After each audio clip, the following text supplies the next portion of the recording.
So guys, thank you for coming back. I think we're going to wait till some others are back with us. But one of our first questions from somebody named Amelia, they said, I am a grade 12 high school student looking into the real estate industry, and I'm interested in any advice anyone has to offer and how I would be able to get started to get my foot through the door. So I'll let anybody jump in and answer. We've got about 15 minutes here to go through some of these questions. Can we get Hailey on here as well? I know she's in the call. So I'll start on that one. So I think, well, first of all, sorry, Anna, can you just reread that again? Was it just kind of how to start and get your foot in the door? Yeah, so she's a grade 12 high school student looking into the real estate industry. Just wanted to see if there's any advice on how to get started and get her foot in the door. Perfect. Yeah, so I think the easy answer to that and the obvious place to start is go do the schooling, like go get your license. That really is the only place to really start, is to go get your license. I mean, you can definitely try to get jobs in the real estate industry in terms of trying to be someone's assistant or admin, front desk, call coordinator. Like there's a lot of opportunity in that way to kind of get some insight into the industry and just learn what it's all about. But if you really want to become a realtor, start the schooling now. Like the earlier you start and the earlier you kind of start getting the wheels turning in the industry, the easier it's going to be. You know, you could spend a year as an admin, or you can spend a year getting your license so that you can get your business moving quicker. And I think just one of the biggest things that I always tell new realtors is honestly understanding that you truly are not getting into the business of selling homes. You are getting into the lead generation business, because if we don't lead generate, we don't have homes to sell. We don't have buyers to show homes to. We don't have listings. Like we don't have any business going on. So I think that's one of the biggest misunderstandings that people don't really realize when they're getting into it. So just understand that that truly is what your job is going to be. And if you can do that and you're ready to do that at a high level, you will have a great career in the business of selling homes. Thank you, Stevie. All great points. Does anybody have anything else to add for this question? Cool. I'm going to move on. So we had another participant ask. Her name is Heather.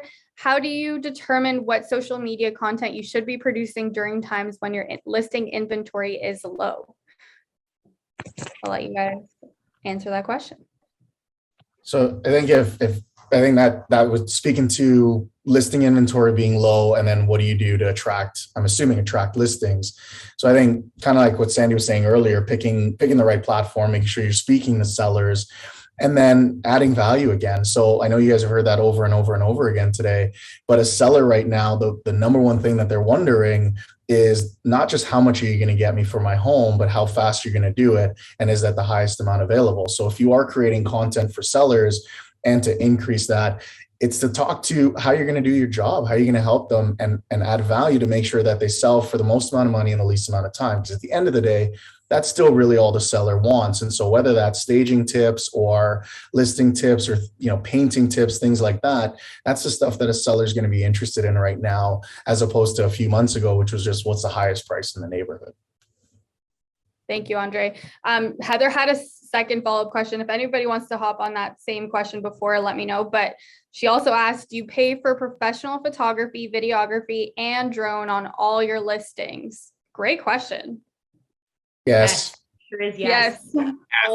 Always yes. Even if it is a property that is literally like a tear down, that is the one thing, like, at the end of the day, we do get paid a lot of money. In most cases, the least we can do is pay for a professional photographer to take photos of the house. Mm-hmm. And I'd add in the iGuide or Matterport, whichever one you want to pick from, getting more video towards the listing, as well as layouts and footprints and things of that nature. And then I think, Hailey, I saw you wrote in there, even for vacant land, you're doing all the same. Yeah, especially with drone and stuff. Sorry, go Sandy. I was gonna say, even it ties into Stevie, you were saying earlier, it's building up content for use in the future. The more of that type of content you have, if listing inventory is low, well, you have great photos of that past listing you had from 2 months ago. Go back and repurpose it, use it in some way to show how you position homes to sell, how you add value. So it's building up content to have it in the bank for later. Yeah. And, I think the point too here, when we do this on all the products, whether it's vacant land, a tear down or a luxury home, this is how providing that one level of service will lead you into the luxury real estate market. So our same photographer goes out to our $1,500 leases as shows up at our $15 million listings. So I resonate with everything you guys are saying, but that's the pathway forward into luxury as well. All right. Had the same question repeating. What does a successful agent calendar look like daily, weekly, monthly basis? What are the things that you're focusing on? And can somebody tell us what their calendar looks like from maybe even the moment they wake up to the time that they go to bed?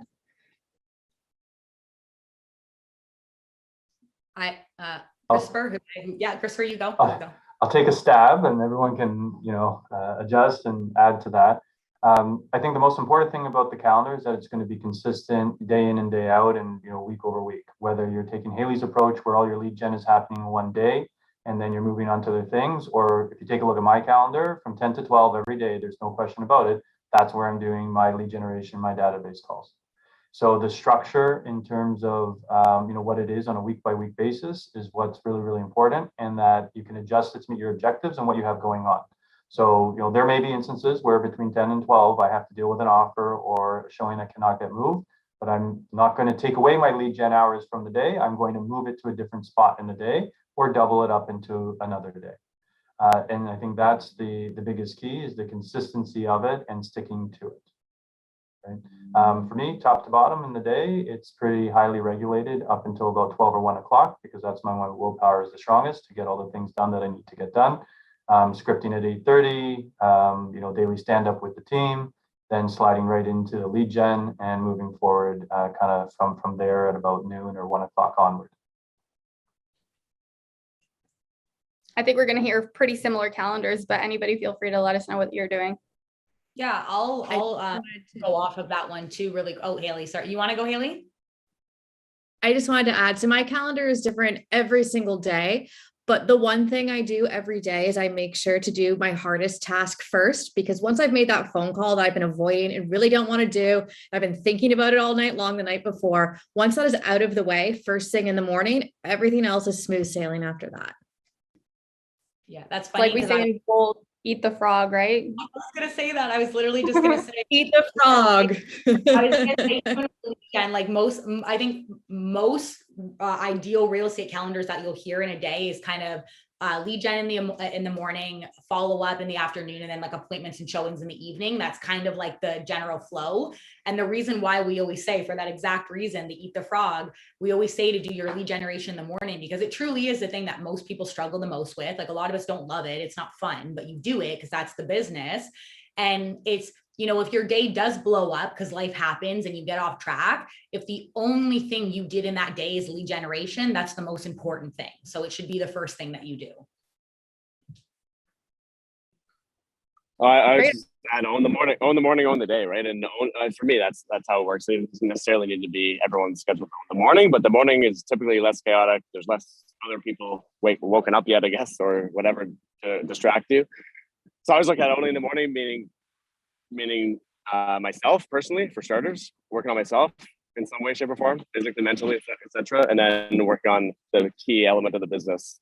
And if I get those two things done before noon in most days, someone asked here about work-life balance. I mean, that's going to create as much of a balanced approach to business and life that you can have, because now we have all the rest of the day for stuff to go wrong, people to distract you, kids, family, all that stuff to happen.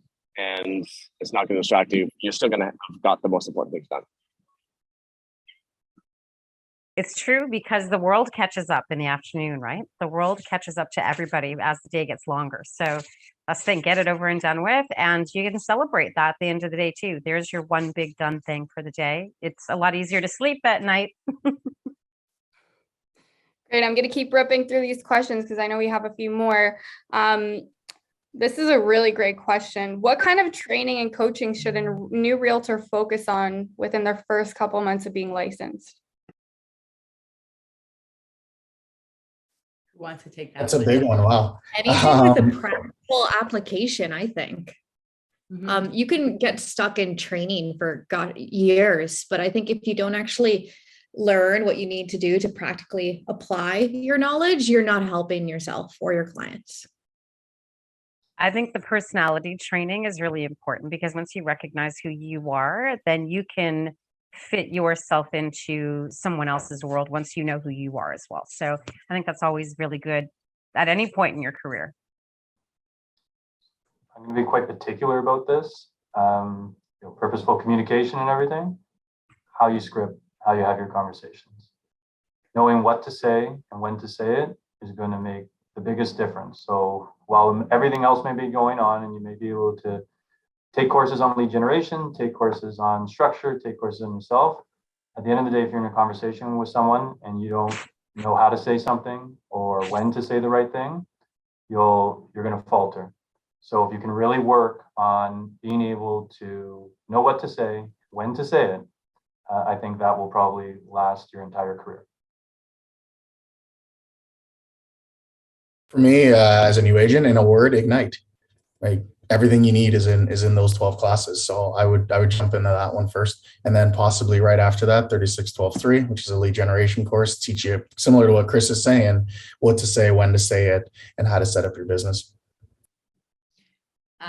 I agree 100% with you, Andre. For anyone who doesn't know what Ignite is, because it is a Keller Williams course, it's essentially like a boot camp style course that shows you literally what your first like 30, 60, 90 days should look like in real estate, like what you should actually focus on, all that kind of stuff. But the other thing that I would say that maybe isn't necessarily like coaching or training, but it's kind of more your own training, your own coaching to yourself, is as a brand new agent, really, really studying your market. One of the things that most agents, new agents, I think struggle with the most is just that lack of confidence, right? Because they're kind of like, who am I? Like, why would anyone trust me? I've never sold a home. They don't really know what they're doing. And to be honest with you, because the real estate industry is getting so much younger, we have a lot of new realtors that are coming in that have never even bought or sold a house for themselves before. So there really is a lack of knowledge there, which is okay. You'll learn. Everyone was new at one time, but being an expert in your area is extremely important. So really keeping track of new listings that come out, the price point, what they sold for, every schedule, time block in. Fridays are a good day to do it usually. Go view all the properties, the new properties in your neighborhood that have come onto the market that week. Go actually physically view them. Like you're allowed to book a showing without actually having a client. You can book an agent preview. So go see them. That way you can actually stand in the house. You know what the condition is like. You know what it showed like. You know what it smelled like. So that when you go on a listing appointment in that area and you have that seller that says to you, well, my home's better than that one, or, whatever, you can say, oh, I actually was in that house. Yeah, that one didn't show very well. It had a really bad smell to it. Like, you can actually speak to why a house may have sold at the price that it sold, and you truly do become a neighborhood expert. So I think that's a really important thing as a brand new agent. Great. And I'm going to move on to the last question for the sake of time. Thank you all for staying on for 2 hours and listening from all these amazing professionals and how they've grown their business in many different ways. But I think this is a really great question. How did you guys choose a brokerage? What is most important when choosing? And do you feel like the brokerage that you're at is important? I could go on forever about this.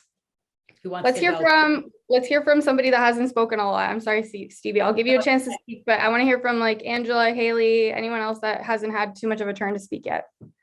I would say who's in your 5 feet really matters, and that's really important. And I would say in 20 years of real estate, relationships are really important. Who you're in business with is really important. Integrity, values, those types of things are important in the long run because you want to be in business for a long time. And those that you're in business with, it is important. So yeah, who's in your 5 feet and who's in your support group, that's going to help you get through all those days that are really tough. So what is the most important thing when choosing a brokerage for you guys? What would you say in response to that? So for me, it was the values of the company, right? So where are they headed? What's their vision? And what are the values of the company?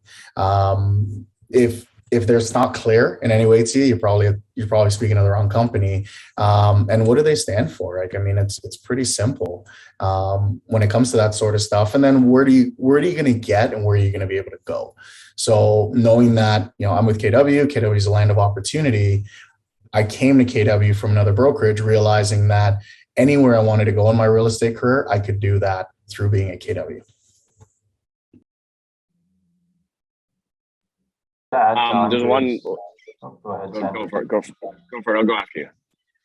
Just to add to Andre, it's, you know, not only the world of opportunity that's in front of you, but sort of pairing what Angela said with that, it's, you know, who's around you. And I think the growth and the abundance mindset and having that being what surrounds you with all the opportunity that's in front of you, it's that combination of those things together that you're looking for.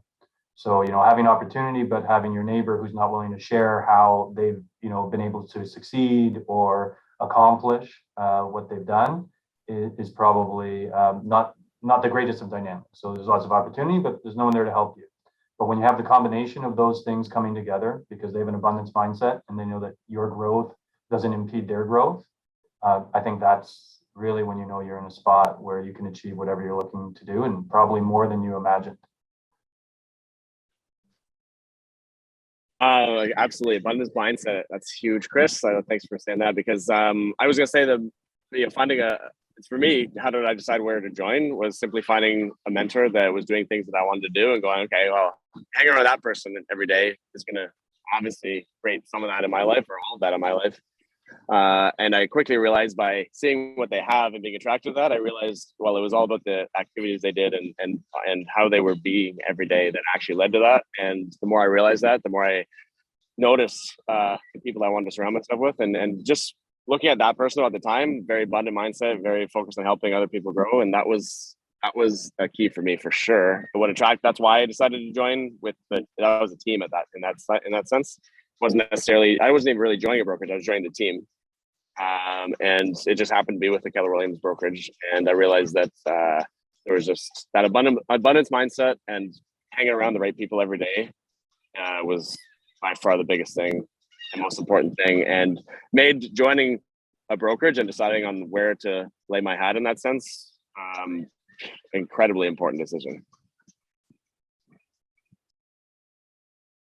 Well, thank you all so much, Andre, Stevie, Sandy, Chris, Angela, and also Hailey. It's been great to have you on, as well as the other panelists that joined us earlier.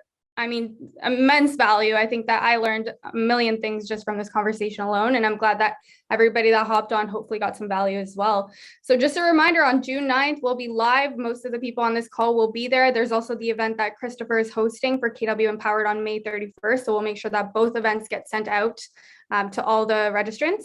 There's also the coaching opportunity. So if you haven't registered for that coaching opportunity, make sure you submit your information. There will be another email going out around it.